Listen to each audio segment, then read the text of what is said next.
Eens is ze de hobby van burgemeester Bilker van Kolmeland. Prinses Wojslawa Feodora Reus-hertogin van Mecklenburg-Schwerin. De Duitse koninklijke familie had altijd de interesse gehad van Berend Bilker. Ik al omdat het familie is van Us Oranjes. Prinses Reus wie bij de trouwerij van prinses Juliana. Doet die trouwde mooi Bernhard. Ze ben nichten van mekaar. Bilker hier contact met haar en de klik die is er. En daarom is de hertogin Prinses Reus nou hier. Van Kolmeland, CA. Dat CA is zeer wichtig hier. Morgen zullen ze naar Paleis het Loo dat de hertogin goede herinneringen aan had. Dat is zeer eindrucksvoll. Abends dat was indrukwekkend. Jongens zitten we dan bij elkaar. Ze dachten dat ik mij verveelde en dan was er een hofdame op. Die had bezocht mij het bridgen te leren, maar dat slag er net zo goed.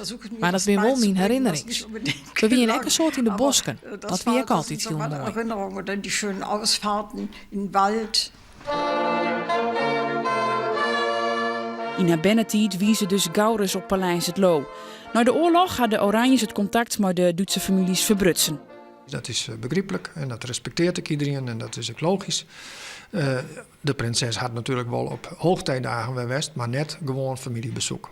Hoe zal de ontvangst dan moeten gaan? Hoe is dat regelen? Nou, dat is maar de directie en die staan er helemaal open voor. En ze ben ik benijd naar de verhalen natuurlijk. En de prinses wil heel graag die tentoonstelling Maxima zien, want ze is, ja, zoals zij begeisterd van prinses Maxima. Prinses Reus wil ik graag naar huis, omdat dat ons zee luidt. Ze had nog net een soort van Friesland sjoen, maar wat ze sjoen had, vindt ze mooi. Die huizen zijn zo schön. Ziet alles De hoezen is zo mooi. Het ziet er al zo gezellig uit. Vredig, mooi.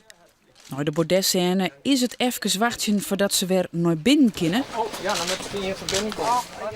De deur is in het slot vallen. Maar dat maakt het publiek niet uit. Die vinden het machtig om het mooi te maken. Leuk dat ze dan nog een keer hier kan komen, hè? Jongen, nou, prachtig.